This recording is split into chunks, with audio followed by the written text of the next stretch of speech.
Saya nggak pernah ambil persembahan saudara, saya nggak pernah ambil perpuluhan saudara. Tuhan yang ngomong kamu harus taat Verona, jangan pakai uang gereja, itu bukan uang kamu, itu uang aku. Saya khotbahnya mau nangis nih saudara. Saya bilang sama Tuhan, Tuhan tapi saya pengen punya uang. Tapi bukan dengan cara itu. Meskipun ada banyak pendeta, ada banyak hamba Tuhan, banyak gembala pakai uang gereja. Tapi itu bukan uang kamu, itu uang jemaat, itu uang Tuhan. Dan saya taat sampai hari ini saudara. Saya taat. Ketika saya diberkati Tuhan, Tuhan bilang itu buat gereja. Saya masukin saudara 100 juta. Ketika saya diberkati Tuhan bilang lagi itu punya gereja. Saya masukin 50 juta. Itu buat gereja 20 juta. Semua. Saya nggak ambil uang saudara. Saya nggak curi uang Tuhan. Saya mau taat saudara. Mungkin orang di luar sana bilang, saya pendeta naif. Saya pendeta yang bodoh. Tapi saya mau taat. Saya tidak akan ambil uang saudara. Demi Tuhan di mimbar Tuhan ini. Dari awal gereja berdiri. Saya nggak ambil uang jemaat. Bahkan saudara, tahun 2017, saya ada di Kempinski. Lagi makan sama teman-teman pendeta. Lagi enak. Habis KKR. Saya makan saudara. Saya ketawa. Tiba-tiba Tuhan bicara dalam hati saya. Kamu enak tertawa di tempat ini. Kamu enak bersanda gurau bersama teman-temanmu. Tahukah apa yang kamu makan dari makanan yang kamu makan? Dari manakah asal uang itu? Tuhan info saya itu uang orang sakit. Itu uang orang sakit yang dipakai sama teman-teman pendetamu. Untuk mencukupi kehidupannya dia hari lepas hari. Saat itu saya muntahin semua makanan yang saya makan, steak yang saya makan. Yang harganya 500-700 ribu saya muntahin saudara.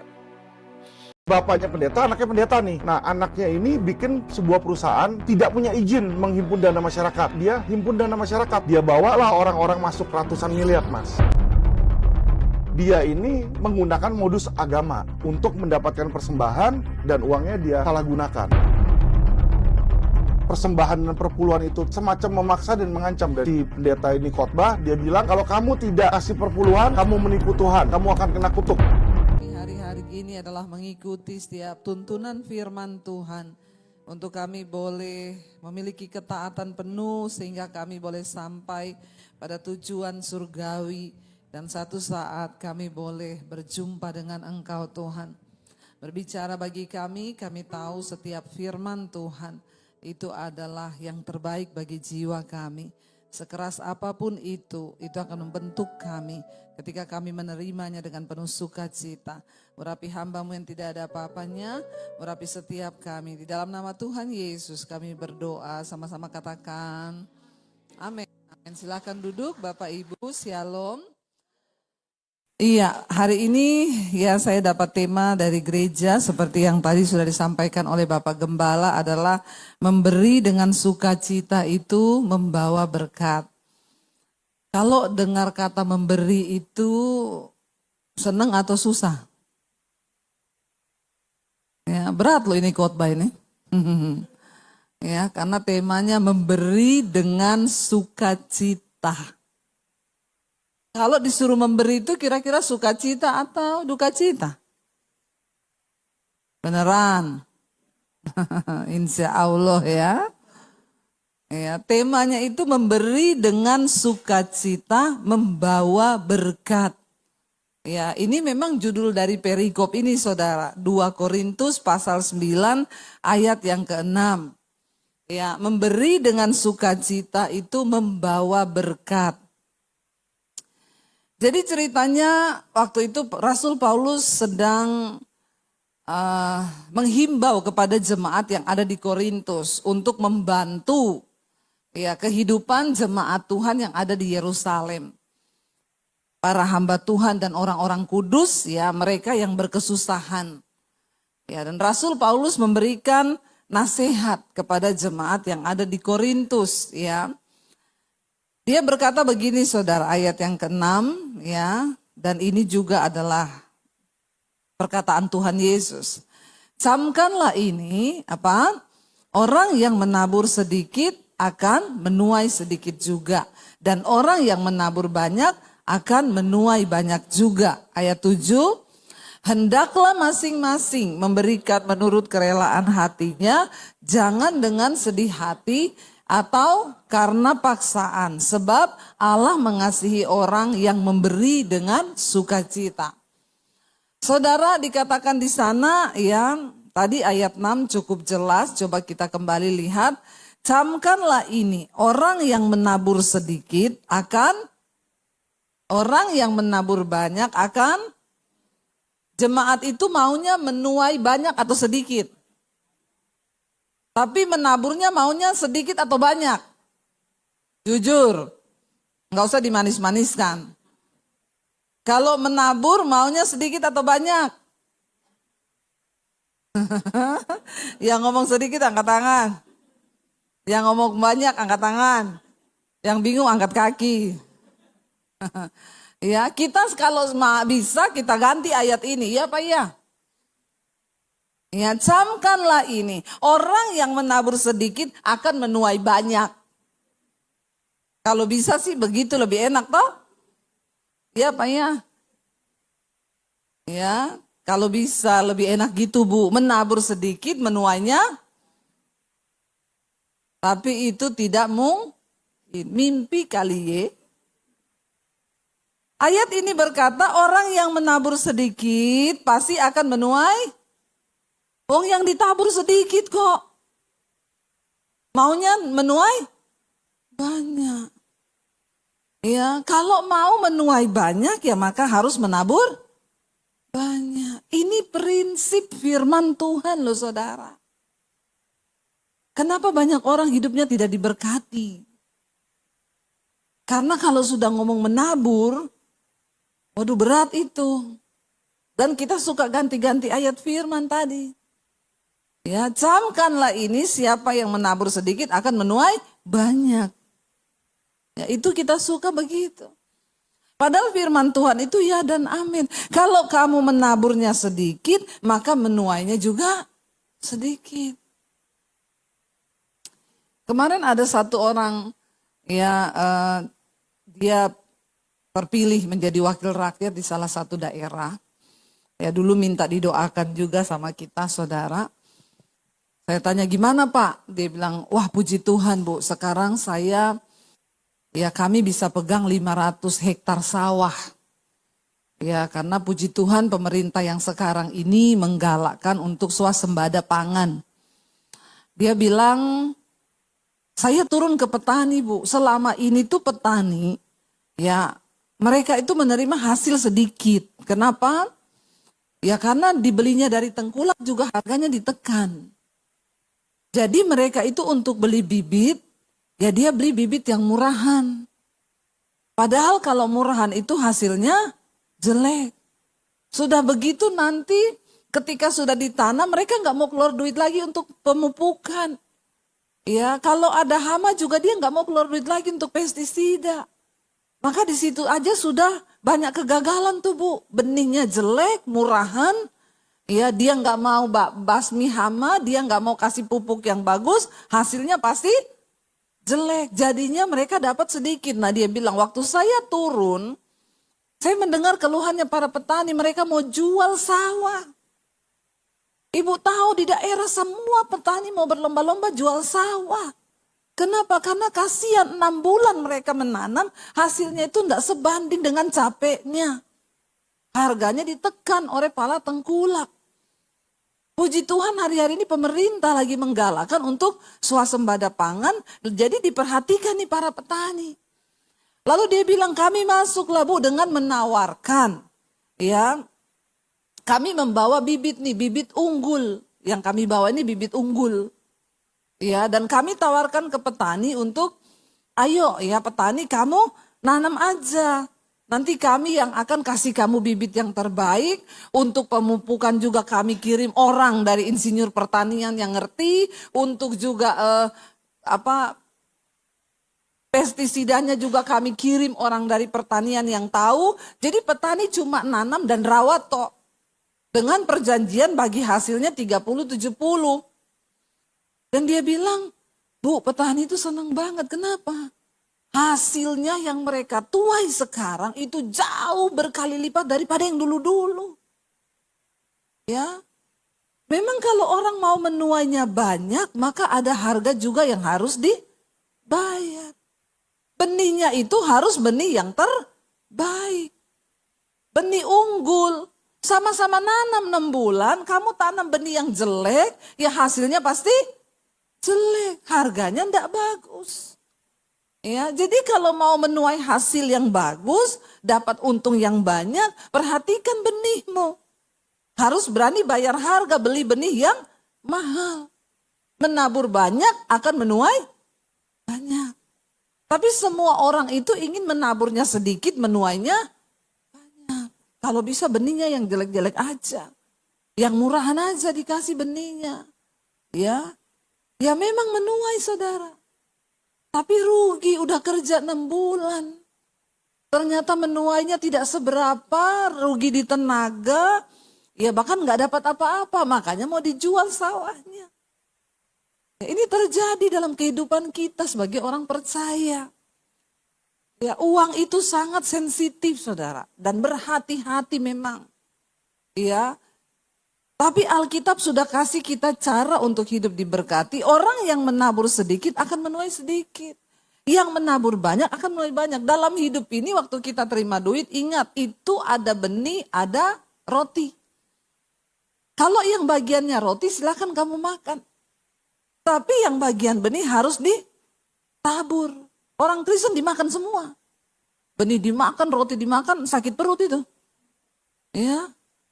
Yang ada kita harus buang uang lagi untuk rumah sakit. Karena semua kita makan. Hidup ini saudara akan berjalan. Kita kan mau ikut firman Tuhan nih. Amin apa amin? Karena kita percaya firman Tuhan itu pasti yang terbaik. Tuntunannya itu paling benar. Enggak ada hukum lain lagi. Di dunia ini yang lebih benar dari firman Tuhan. Apalagi hukum dunia. Orang ekonomi, pakar ekonomi berkata kalau kamu pengen diberkati, keluarkan yang kecilnya. Ya, tabung sebanyak-banyaknya. Ini aja udah bertentangan saudara.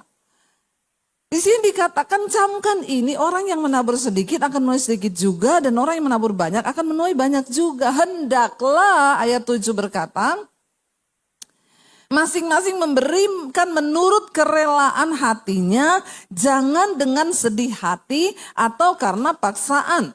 Sebab Allah mengasihi orang yang memberi dengan sukacita. Kemarin ada yang tanya sama saya gini, Bu, ya kan kita ngobrol sharing ya, makan bersama waktu saya pelayanan di Surabaya. Beberapa teman pengusaha ngajak kita makan. Kita share tentang poinnya ini saudara, menabur. Lalu ada seorang pengusaha yang tanya sama saya, Bu, ngertinya itu benih, gimana caranya? Saya bilang ya Alkitab udah atur, nomor 1 itu 1/10 dulu. Enggak usah cari ayatnya di perjanjian baru, mana 1/10.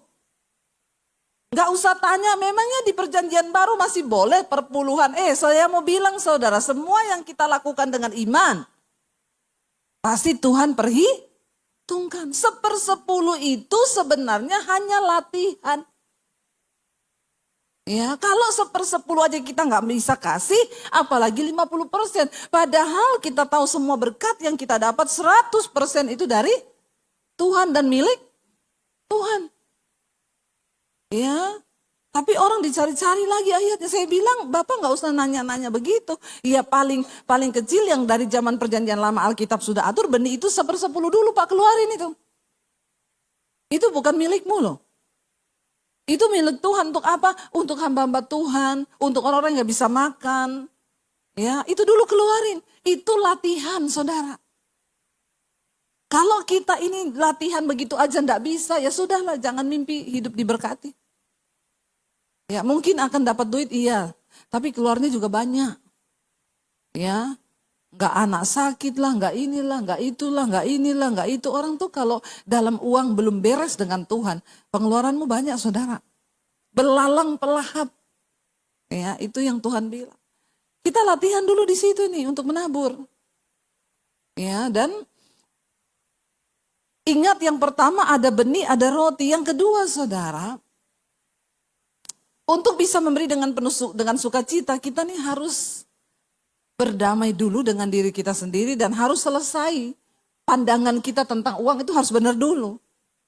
Kalau engkau tidak bisa dipercaya dalam hal keuangan, tidak mungkin orang bisa memberi dengan sukacita, itu tidak mungkin.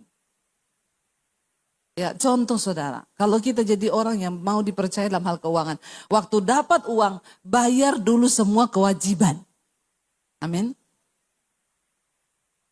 Tapi banyak orang Kristen kewajiban aja dia tidak mau bayar. Itu padahal udah kewajiban harus dibayar, ini harus. Susah banget ngeluarin duit untuk bayar kewajiban. Nah kalau kewajiban yang harus kau bayar tiap bulan aja tidak kau keluarkan, apalagi untuk persembahan. Yang itu nggak ada yang tahu, tidak ada yang menuntut. Ya kan nggak ada pendeta WA saudara, Pak hari ini belum ngasih perpuluhan loh. Ya ada pendeta begitu yang WA, Pak Bapak belum persembahan loh bulan ini. Kalau ada pendeta begitu itu ya pendetanya harus dibaptis ulang 15 menit itu. Rendam agak lama biar dia buka mata rumah Bapak di sorga. Persembahan itu sifatnya pribadi kita dengan Tuhan, tidak bisa dipaksakan. Karena sesuatu yang terpaksa tidak mungkin mendatangkan berkat. Kita belajar dulu saudara, punya pemahaman yang benar tentang uang dulu. Kalau kita jadi orang Kristen nggak mau keluarin untuk yang kewajiban yang memang harus kita bayar, maka tidak mungkin kita itu bisa memberi persembahan dengan sukacita. Contoh kewajiban apa? Ya, bayar utang, amin. Ya, utang itu ada cicilan tiap bulan. Ada orang dapat uang, dia lewatin lagi utangnya. Ya, beli lagi yang keinginan diri sendiri. Ya, ada utang nih 6 juta, dapat duit, ya. Sayang ya buat bayar utang ya, ini buat beli baju aja dulu ya, bisa beli sepatu, bisa beli handphone ya. Orang-orang macam begitu nggak mungkin hidupnya diberkati. Dengan kedagingan aja nggak pernah bisa menang, nggak bisa menahan diri. Ya, kalau kita punya kewajiban utang, ada yang harus kita bayar, uang anak sekolah itu kan kewajiban. Ya, harus kita bayar dulu. Itu kita latihan keuangan di situ saudara. Karena kalau kita nggak bisa dipercaya dalam hal uang, Tuhan nggak bisa memberkati kita loh. Kalau dalam perkara kecil aja kita nggak bisa dipercaya, apalagi dalam perkara yang besar. Tuhan bilang, kalau kau setia dalam perkara kecil, aku akan memberikan kepercayaan dalam perkara yang besar. Ya, selesai kewajiban dulu. Ya, dulu saya sama suami, ya setiap bulan dulu bayar cicilan 6 juta. Ya kita ini nggak ada gaji bulanan yang pasti ya, hanya berharap dari anugerah Tuhan. Begitu dapat uang pelayanan 5 juta, simpen dulu saya masih kurang 1 juta buat utang loh. Ingat cicilan ya, simpen dulu itu simpen. Berdoa lagi kalau ada tambahan 1 juta, masukin lagi dulu untuk kewajiban. Ya itu yang harus kita bayar. Ada orang untuk kewajibannya sendiri, dia sendiri aja dia nggak pernah ingat, apalagi cuma untuk persembahan yang itu nggak wajib bagi kita. Oh nggak ada yang tahu kalau persembahan. Dia lupa bahwa Tuhan tahu. Dari sini saudara, kalau kita mau diberkati dalam hal keuangan, semua orang itu pengenlah diberkati dalam hal keuangan. Iya Pak, iya? Ya, menurut saudara uang itu penting nggak? Sangat, ya. Ada yang bilang uang tuh nggak dibawa mati, memang, tapi nggak ada uang bawaannya. Ya. Memang uang nggak dibawa mati, tapi nggak ada uang bawanya mati. Iya, uang bukan segala-galanya, tapi segala-galanya butuh uang. Kita ke toilet aja kalau nggak ada duit nggak boleh masuk loh saudara. Ya, toiletnya ditulis, ya buang air kecil 1.500, air besar 2.000. Ya, ada orang masuk buang air kecil kasih uang 2.000, masnya bilang, nggak ada kembalian 500. Kalau gitu saya harus buang air besar ini ya. Soalnya rugi loh. Walaupun nggak kebelet ya, daripada nggak ada kembalian. Kalau udah masalah uang itu hitungannya auzubillahi minasyaitonirrahmanirrahim. Ya, manusia itu memang nggak mau rugi saudara, ya. Masih ada kembalian 500. Saudara, memang tidak uang itu bukan segala-galanya, tapi semua segala-galanya butuh uang. Kita harus punya cara pandang yang benar dulu terhadap uang. Sikap hati kita tuh terhadap uang seperti apa? Itu yang akan menuntun hidup kita ini diberkati Tuhan. Saya bukan khotbah toh, berteori, saya sudah praktekkan. Ya, saya sudah praktekkan saudara. Coba kita lihat bersama apa kata Tuhan Yesus ya tentang uang itu. Matius 6 ayat 21 saudara. Matius 6 ayat 21 baca bersama 1, 2, 3. Karena di mana hartamu berada di situ. Nah, dipungkiri atau tidak dipungkiri ini memang benar. Tuhan tahu ini yang ngomong Yesus loh. Di mana hartamu berada, di situ hatimu berada. Kita pergi nih keluar rumah, lupa kunci lemari. Di lemari itu ada perhiasan, ada uang, ada harta. Lupa kunci kamar lah. Kita balik lagi enggak? Saya tanya, balik enggak saudara? Enggak usah menertawakan diri sendiri. Itu manusiawi, memang benar. Kenapa kita balik harus kunci dulu? Karena takut nanti ada orang masuk, lalu dicuri. Itu artinya di mana hartamu berada, di situ hatimu berada. Semua. Makanya Tuhan Yesus bilang, kalau saudara lihat di perikop atasnya, kumpulkanlah bagimu harta di sorga. Ya, karena di sorga itu ngengat dan karat tidak memakannya, pencuri tidak bisa mencurinya. Supaya kalau hartamu di sorga banyak, hatimu juga ada di sorga. Artinya apa? Jangan pelit kalau dalam hal menabur. Jangan uang itu kita genggam. Yesus berkata di ayat 24 saudara. Matius 6 ayat 24. Baca bersama Matius 6 ayat 24 saudara. 1, 2, 3. Tak seorang pun dapat mengabdi kepada dua tuan. Karena jika demikian, ia akan membenci yang seorang dan mengasihi yang lain. Atau ia akan setia kepada yang seorang dan tidak mengindahkan yang lain. Kamu tidak dapat mengabdi kepada Allah dan kepada Mamon. Yesus mensejajarkan dirinya Allah itu dengan uang. Satu-satunya yang disejajarkan di Alkitab antara Allah itu dengan uang. Gak ada yang lain. Berarti betapa berbahayanya uang itu. Kalau orang di dunia ini tidak cari Tuhan, tidak menomorsatukan Tuhan, maka sudah pasti dia akan menomorsatukan apa? Uang. Karena cuma ini yang bersaing di dunia. Allah dan Mamon. Ya. Orang menghalalkan segala cara untuk dapat uang. Kemarin tuh ya, itu yang ketangkap itu ada uang hampir 1 triliun di rumahnya itu apa ya saudara? Itu Mahkamah Agung ya kalau nggak salah ya. Atau apa itu kemarin? Hansip apa ya? Yang ketangkap itu gila itu saya lihat uang hampir 1 triliun. Ya, aduh bener-bener ya itu, wih bayangkan tuh saudara ya. Uang dibawa kasur loh, ditaruh itu uang. Itu 900 miliar, hampir 1 T loh. Coba sebanyak apa itu coba. Ya. Aduh kita perlu berdoa buat negara ini saudara. Karena negara ini banyak yang menuhankan uang. Para pejabat gila uang. Ya. Makanya kita jangan ikut-ikutan gila uang. Sampai menghalalkan segala cara.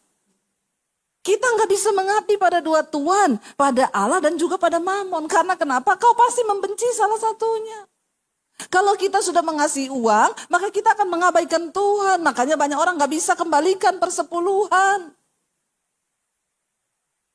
Makanya banyak orang nggak bisa memberi dengan sukacita. Karena hatimu melekat kepada uang. Ya, nggak gampang saudara. Saya dulu waktu masih miskin, Tuhan coba. Saya cuma tinggal punya uang 50.000. Disuruh kasih saudara, ada tukang soto, agama lain datang ke rumah tengah malam pinjam uang 50.000. Ya, itu saya bilang sama suami, uang kita tinggal 50.000 loh, kenapa dia juga pinjam 50.000? Mau ya pinjam 20 kek. Ya, ini 23 tahun yang lalu uang 50.000 itu berarti saya bisa pakai buat makan 3 hari itu. Tapi saya dan suami bergumul di situ. Dan suami saya langsung bilang begini, Nek aku terserah kamu ya.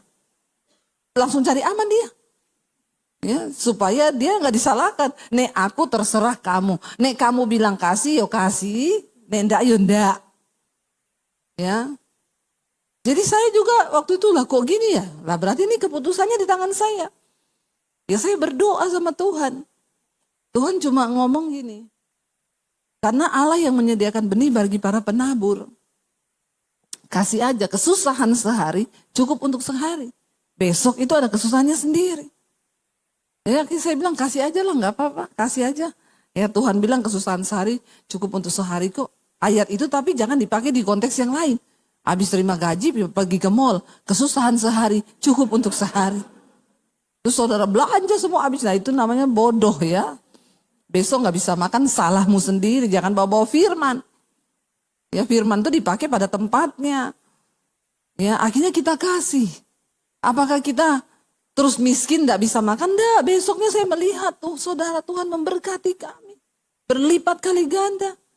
Selalu cara Tuhan itu memberkati orang, dia uji dulu. Ya, kita bukan mau ngumpan, tapi memang Tuhan menguji. Makin kesini makin diberkati, ujiannya makin naik. Ya, suruh tabur 50 juta, naik, suruh tabur 100 juta. Ya, saya berani saudara, saya nggak pernah takut karena saya tahu uang itu Tuhan yang punya. Yang paling tinggi kemarin itu suruh beliin mobil pendeta 425 juta. Ya, waduh itu saya bergumul, saya tengking berbulan-bulan dalam nama Yesus. Setan ini. Ya, bukan Tuhan, ini setan. Bergumul saya di dalam hati karena ini bukan uang kecil. Saya mau tanya sama pengusaha di sini. Ya, ada nggak pengusaha di sini yang sudah pernah beliin mobil pendeta? Harga 425 juta pernah? Rela nggak? Maaf ya, saya bukan cuma khotbah, saya sudah mempraktekkan firman ini. Akhirnya saya bilang sama Tuhan, ya saya tanya suami dulu ya, kalau suami bilang iya, ya Tuhan, kalau enggak bukan loh Tuhan. Saya tahu pasti suami saya larang. Karena suami saya ini bukan pelit, agak perhitungan. Beda sama pelit ya. Saya nabur 100 juta, dia cek mobile banking, ini apa? Kemarin Tuhan suruh nabur, kadang dia bilang, ya enggak usah banyak-banyak gitu loh. Saya bilang Tuhan yang suruh. Oh yowes kalau Tuhan yang suruh. Nah ini 425 juta. Saya tanya sama suami saya, aku tuh dapat suara Tuhan sudah berbulan-bulan loh, apa? Tuhan tuh suruh kita beliin pendeta itu mobil. Mobilnya itu spesifik Tuhan kasih tahu, harganya 425 juta. Dia diam 1000 bahasa. Saya tanya, tumben kamu diam, ngomong loh apa? Gimana ini? Saya berharap dia bilang, janganlah. Berarti bukan suara Tuhan. Karena Alkitab bilang istri tunduk kepada suami. Tiba-tiba suami saya bilang, aku tuh sudah disuruh Tuhan dari bulan Januari lalu. Tak tahan sampai 6 bulan. Malah Tuhan bicara sama kamu. Wah saya kaget saudara. Ya ampun ternyata karena kau tuli. Makanya Tuhan kasih tahu saya. Akhirnya kami berdua sepakat ya. Deal 425 juta deal. Deal lah uangnya Tuhan. Kita cuma bendaharanya. Ya. Akhirnya kita melangkah dengan iman. Tiba-tiba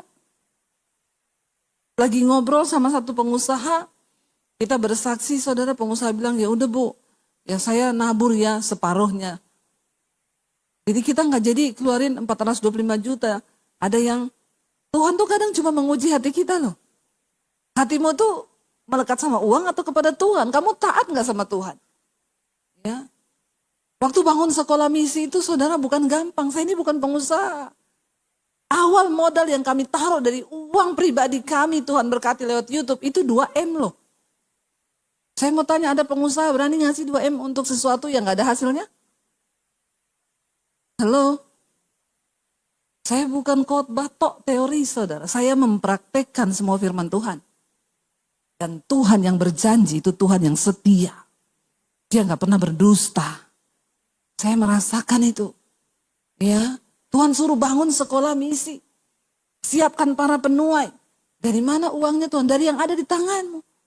Nah ini kan uang kita kerja dapat dari YouTube setengah mati ditabung. Aku ini bukan orang yang punya uang puluhan miliar di rekening. Tuhan bilang tabur. Ya udah, modal awal pertama kami taruh 2 miliar saudara. Itu bukan uang kecil. Tapi kami mau belajar. Berjalanlah dengan waktu. Saya mau pakai rekayasa manusia setelah digambar. Waduh, hampir 4 miliar habisnya. Saya pikir 2M udah cukup. Saya bilang sama suami, ya udah gampang, nanti saya umumin di YouTube lah. Taruh nomor rekening di YouTube, jalan-jalan itu nomor rekening, putar-putar sampai orang pusing liatnya. Sudah di otak saya begitu saudara. Waktu hari hanya suami saya bilang, taruh nomor yang mana nih buat pembangunan. Saya berdoa, Tuhan bilang, coba kamu taruh nomor rekeningmu. Dari awal kami pelayanan di YouTube, kami sudah komitmen tidak ada nomor rekening di layar YouTube. Supaya kami tidak merekayasa keuangan. Tapi Tuhan kalau memang mau memberkati kami, biar itu berasal dari Tuhan. Tapi waktu itu hampir tergoda saudara. Ya, Tuhan tuh bilang gini, silakan taruh nomor rekeningmu. Kamu akan dapat lebih dari yang kamu butuhkan. Tapi aku tidak ikut bekerja di dalamnya. Karena kamu sudah sama seperti Daud yang mencoba menghitung kekuatan pasukannya. Padahal Daud tahu dia menang bukan karena punya pasukan yang besar, tapi karena kuasaku yang menyertai. Saya bilang sama suami, enggak usah taruh nomor rekening saya. Buat apa kita bangun gedung besar kalau Tuhan tidak ikut di dalamnya? Itu menara Babel. Enggak usah, biar Tuhan yang bekerja. Enggak jadi saudara. Dan alhasil ketika pembangunan berjalan, 7 bulan selesai. Uang yang kita taruh tidak terpakai. Wow enggak Tuhan? Tapi dia cuma melihat sikap hatimu. Dia yang lebih tahu apa yang kita butuhkan. Ya, dan sampai hari ini saya melihat bagaimana Tuhan memberkati kami begitu luar biasa. Enggak pernah minta. Waktu pembangunan sekolah misi tidak ada proposal. Enggak ada pengumuman buka nomor rekening. No. Saya terlalu percaya Tuhan yang kita sembah itu Tuhan yang hidup. Bagaimana cara kepandang kita terhadap uang? Itu akan menentukan Tuhan percaya sama kita atau tidak saudara. Jadilah orang yang berani. Berani mempertaruhkan benar-benar imanmu kepada Tuhan. Karena kau tidak bisa mengabdi pada dua Tuhan, pada Allah dan pada Mamon. Tidak bisa. Pasti engkau akan mencintai yang satu dan akan membenci yang satu. Kalau kau cinta uang, kau nggak akan taat sama Tuhan. Dan itu akan menjadi sulit untuk Tuhan memberkati hidupmu, keuanganmu. Padahal ini kuncinya. Kita lihat saudara di dalam Lukas 6 ayat 38. Ya, Lukas 6 ayat 38 firman Tuhan berkata di sana apa? 1, 2, 3. Berilah maka dan kamu akan diberi suatu takaran yang baik, yang dipadatkan, yang digoncangkan, yang tumpah keluar akan dicurahkan ke dalam ribaanmu. Sebab ukuran yang kamu pakai untuk mengukur akan, amin saudara. Takaran yang kau pakai untuk memberkati orang. Takaran yang kau pakai untuk menabur itu yang dipakaikan Tuhan untuk memberkatimu. Ya, nggak ada teori yang lain. Ya, soalnya orang Kristen sekarang kalau jalan kolektor nyanyinya sembahan kami sedikit sekali. Udah sedikit dia tambah lagi. Kiranya Tuhan terimalah dengan senang hati. Kurang ajar enggak? Ngasihnya sedikit minta Tuhan terima dengan ini ayatnya di mana? Dibalas malaikat dari sorga. Berkat yang ku beri sedikit sekali. Kiranya engkau terimalah dengan senang. Empret. Maunya berkat besar. Tapi naburnya sedikit. Ya orang gak mungkin bisa menabur dengan sukacita. Kalau pandanganmu terhadap uang itu salah. Ya, dan Alkitab bilang yang akan masuk neraka bukan cuma pesinah, bukan cuma homo, bukan cuma orang yang kepahitan.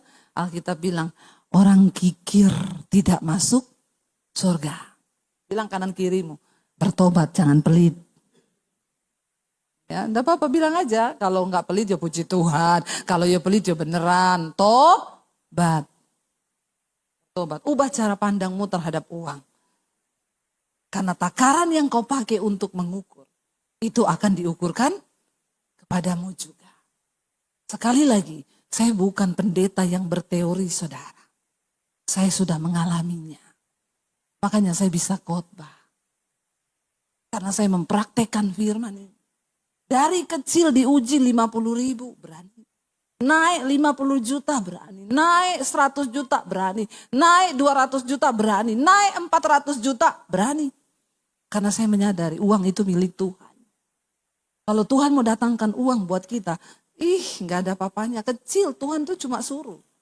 Ya, sekarang ada saudara, di beberapa kota orang tipu-tipu nih saham-saham. Dia ngajar saudara.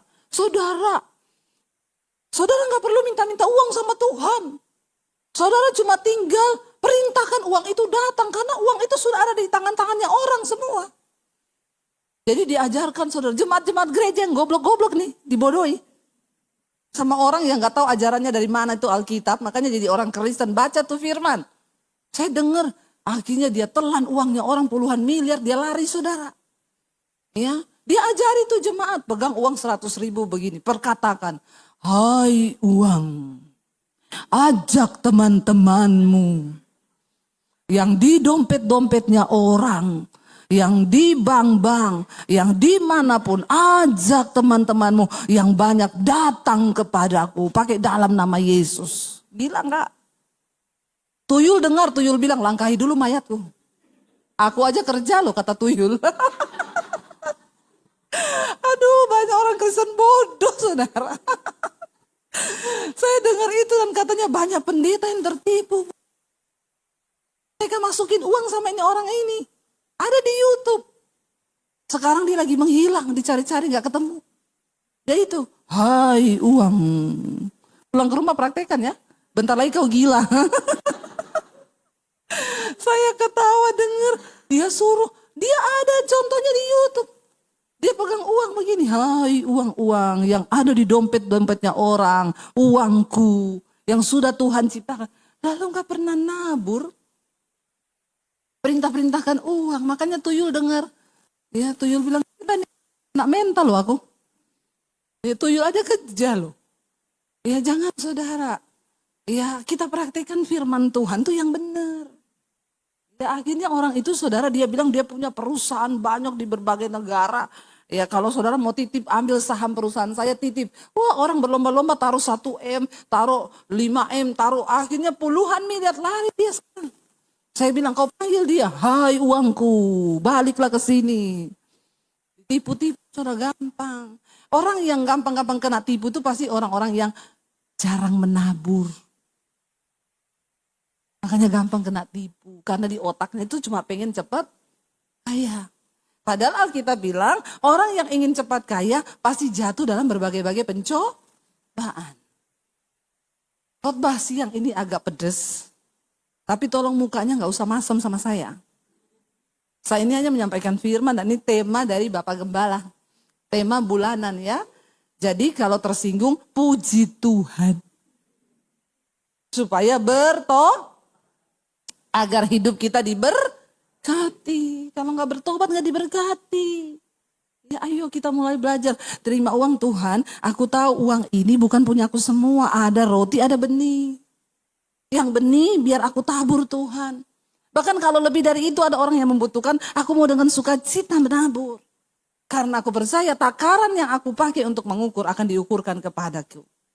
Waktu habis sudah ditulis. Puji Tuhan. Jadi mari kita sama-sama saudara terus. Ayo kalian gak usah pura-pura gak datang. Langsung datang kalau sudah habis.